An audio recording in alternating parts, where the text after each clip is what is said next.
حامل ما تاخدوش هو حمض الفوليك. حمض الفوليك مهم جدا أثناء الحمل وخصوصا في الثلاث شهور الأولى، لأن دي أكتر فترة الجنين بينقسم ويتكون فيها أعضاء جسمه. وكمان في النهاردة أطباء بتنصح بيه في فترة التخطيط للحمل.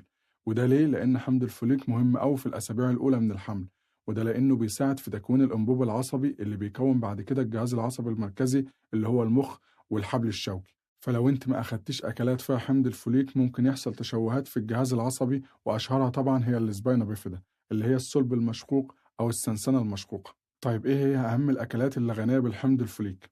موجود بكثرة في العدس والسبانخ والخس والبروكلي والبسلة والبنجر والمكسرات، وكمان موجود في البرتقال والليمون والفراولة. لكن الأكل لوحده مش كفاية إنه يغطي الكمية المطلوبة منه، علشان كده بنديك أقراص بجرعة من 400 ل 600 مايكرو جرام، ونركز هنا في كلمة مايكرو جرام مش ملي ولا جرام. وممكن نزودها في حالات معينة هنتكلم عنها في فيديو تاني إن شاء الله.